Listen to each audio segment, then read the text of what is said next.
नमस्कार दोस्तों, आज के इस वीडियो में मैं आपको बताऊंगा कि आईसीआई इलेक्शन में वोटिंग कैसे की जाती है, वोटिंग प्रोसेस क्या होती है। इस वीडियो में हम देखेंगे कि वोटिंग करने के लिए पोलिंग बूथ पर आप जाएंगे तो वहाँ पे आपको कौन कौन से स्टेप्स जो है वो फॉलो करने हैं अपना वोट डालने के लिए।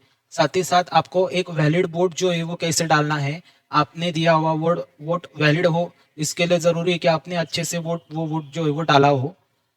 आगे की चीज हम देखेंगे कि इनवैलिड वोट्स आपका कैसे हो सकता है। ये बहुत मोस्ट इंपॉर्टेंट है कि आपका वोट जो है वो इनवैलिड नहीं होना चाहिए। इसके लिए आपको पता होना चाहिए कि क्या करने पर आपका वोट जो है वो इनवैलिड हो सकता है। आगे इस वीडियो में मैं आपको एडिशनल इंफॉर्मेशन दूंगा आईसीआई इलेक्शन के बारे में। और सबसे आखिर में आपको शेड्यूल बताऊंगा, पोलिंग डेट और टाइम आईसीआई इलेक्शन की क्या है। तो चलिए एक एक करके देखते हैं।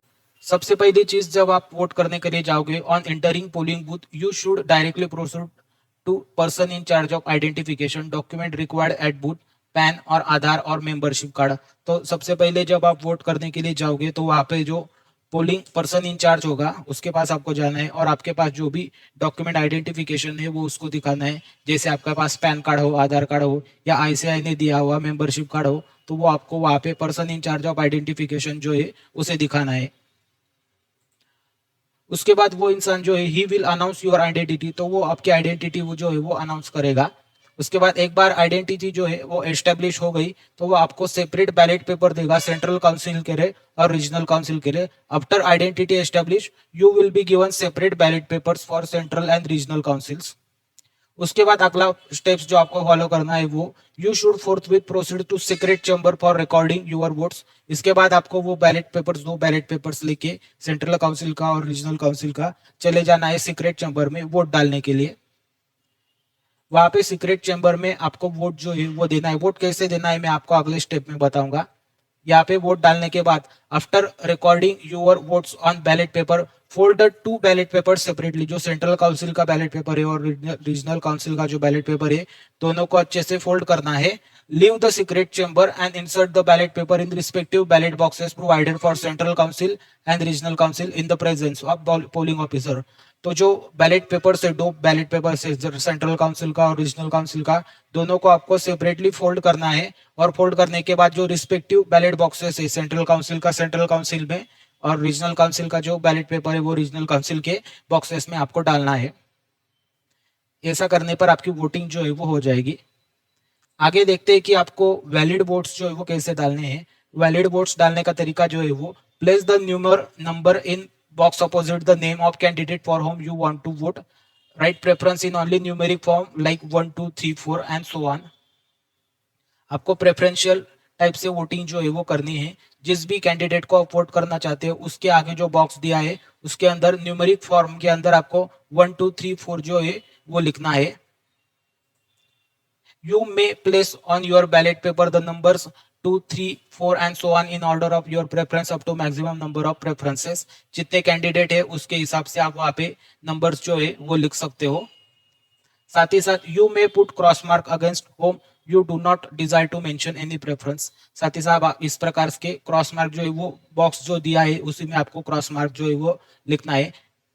इनवैलिड वोट्स आपका किस केस में हो सकता है, ये सबसे मोस्ट इंपॉर्टेंट है, आपको पता होना चाहिए। तो आपको जो भी प्रेफरेंसेस जो लिखने हैं वो अरेबिक नंबर में ही लिखना है, 1 2 3 4 इस तरह से जो इंग्लिश नंबर्स होते हैं उसमें आपको लिखने हैं।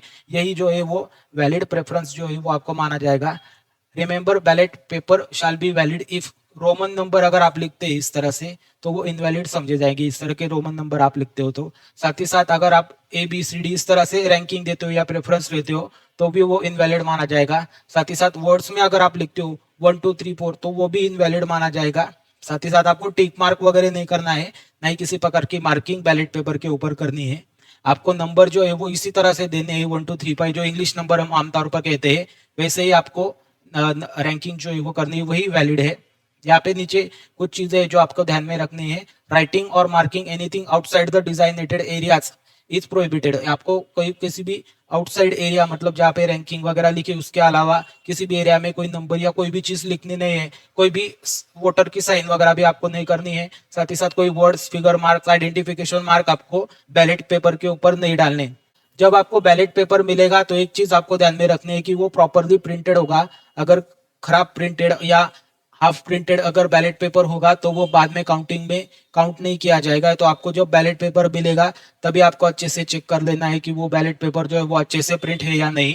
साथ ही साथ वो जो ballot paper printed differently other than institute supplied ballot paper, तो वो बैलेट पेपर के वोट्स जो है वो भी काउंट नहीं होंगे और वो वोट्स इनवैलिड काउंट होंगे।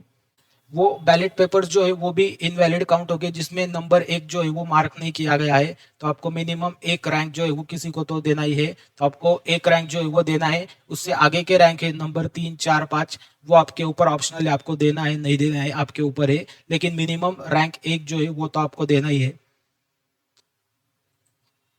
साथ ही साथ इनवैलिड आपका जो बैलेट पेपर है वो उस केस में भी हो सकता है कि assigning same rank to more than one candidate. अगर आप एक ही rank more than one candidate को असाइन कर देते होते हो तो उस केस में भी आपका बैलेट पेपर जो है वो इनवैलिड घोषित होकर आपका वोट जो है वो काउंट नहीं होगा। साथ ही साथ आपको ध्यान में रखना है कि number 1 and the some other number also put opposite the name of the candidate. तो जहाँ पे आपने नंबर लिखा है, नंबर 1 लिखा है या कोई भी नंबर लिखा है, तो उसके अलावा उस बॉक्सेस में कोई भी और चीज आपको नहीं लिखनी है, सिर्फ नंबर ही लिखना है। सबमिटिंग द अनसाइंड और अनमास्क्ड बैलेट पेपर, तो आपको जो भी बैलेट पेपर उसमें कुछ ना कुछ नंबर या प्रेफरेंस या एटलीस्ट वन जो है किसी ना किसी कैंडिडेट को जिसको आप वोट डालना चाहते हो उसे लिखना है।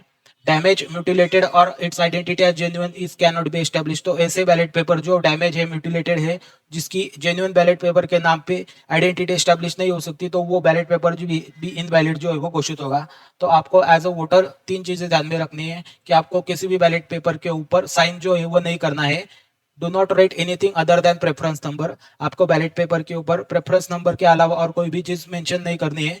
साथ ही don't make any symbol on ballot paper. किसी भी तरह का सिंबल इंग्लिश नंबर या अरेबिक नंबर के अलावा आपको बैलेट पेपर के ऊपर नहीं करने हैं। और जो नंबर और रैंकिंग आपको करनी है वो भी स्पेसिफाइड बॉक्सेस के अंदर ही करनी है। आईसीआई इलेक्शन के बारे में कुछ एडिशनल जानकारी मैं आपको दे देता हूँ। यहाँ पे जब भी इलेक्शन आएंगे तो आपको एक online facility for change of booth will be made available few days before actual voting. जब भी एक्चुअल वोटिंग होती है तो आपका बूथ चेंज करने के लिए आपको एक ऑनलाइन फैसिलिटी दी जाती है। बूथ अगर आपको चेंज करना है तो ऑनलाइन फैसिलिटी का यूज करके आप अपना बूथ जो है वो चेंज कर सकते हो। साथ ही जो भी कैंडिडेट्स के पर्टिकुलर से इंफॉर्मेशन रिलेटेड टू जो भी कैंडिडेट्स की इंफॉर्मेशन है वो आपको बाय पोस्ट जो है वो आईसीआई के द्वारा भेजी जाती है। वो जानकारी भी कैंडिडेट्स के बारे में वो जानकारी पढ़ के भी आप अपना डिसीजन जो है वो कैंडिडेट्स किस कैंडिडेट्स को वोट करना है किसे नहीं उसे डिसाइड कर सकते हो। साथ ही साथ ये कैंडिडेट्स के बारे में जो भी जानकारी है वो जानकारी आपको आईसीआई की वेबसाइट के ऊपर भी मिल जाएगी। साथ ही साथ आपको जिस बूथ के ऊपर आपको वोटिंग करनी है वो बूथ की जानकारी आपको आईसीआई की वेबसाइट के ऊपर मिल जाएगी। knowyourboot.ici.org। इस वेबसाइट पे जाके आप अपने बूथ की जानकारी जो है वो ले सकते हो जिस बूथ के ऊपर आपको वोटिंग करनी है। सेंट्रल काउंसिल में टोटल 32 सीट्स जो है वो होती है जिसमें से 8 सीट्स जो है वो nominated by government of India होती है। मतलब टोटल 40 सीट होती है जिसमें से 32 सीट्स जो है वो अलग अलग रीजन से जो है वो भरी जाती है। यहाँ पे वेस्टर्न काउंसिल से 11 सीट्स जो है वो भरी जाती है, सदर्न से 7 सीट्स जो है वो भरी जाती है, ईस्टर्न से 2 सीट्स भरी जाती है, सेंट्रल से 6 सीट्स भरी जाती है और नॉर्दर्न से 6 भरी जाती है। यहाँ पे सेंट्रल काउंसिल के इलेक्शन के साथ साथ रीजनल काउंसिल्स के इलेक्शंस भी होते हैं। यहाँ पे वेस्टर्न काउंसिल के 21 सीटों के लिए इलेक्शंस होते हैं। साथ ही साथ सदर्न के 14 सीटों के लिए इलेक्शन होते हैं। साथ ही साथ ईस्टर्न के 5 सीटों के लिए और सेंट्रल और नॉर्दर्न के 12 सीटों के लिए जो है वो इलेक्शन होते हैं। अभी जो 2024 का इलेक्शन होने वाला है आईसीआई का, उसका पोलिंग डेट्स और टाइम जो है शेड्यूल इस प्रकार से है। यहाँ पे जो बिग सिटीज है उसके लिए 2 दिन वोटिंग जो है वो होने वाली है। जैसे बिग सिटीज WRS ही के लिए देखा जाए तो महाराष्ट्र में मुंबई, पुणे, नागपुर, नासिक, औरंगाबाद में 6 और 7 2 दिन जो है वो वोटिंग होगी सुबह 8 से रात को 8 बजे तक। साथ ही साथ गुजरात के अहमदाबाद, राजकोट, सूरत, वडोदरा में बड़ी सिटीज जो है वहां पे भी 2 दिन 6-7 दिसंबर 2024 को सुबह 8 से रात को 8 बजे तक वोटिंग होगी। इसके अलावा जितनी और सिटी है जहाँ पे जो पोलिंग बूथ है वहाँ पे 7 दिसंबर को जो है वो वोटिंग होगी, 7 दिसंबर को सुबह 8 बजे से रात को 8 बजे तक। दोस्तों अगर आपको यह वीडियो पसंद आए तो इस वीडियो को जरूर लाइक करिएगा। साथ ही साथ मेरे चैनल को सब्सक्राइब करके रखिए ताकि जब भी मैं कोई नया वीडियो डालूँ तो उसकी नोटिफिकेशन आपको तुरंत मिल जाए।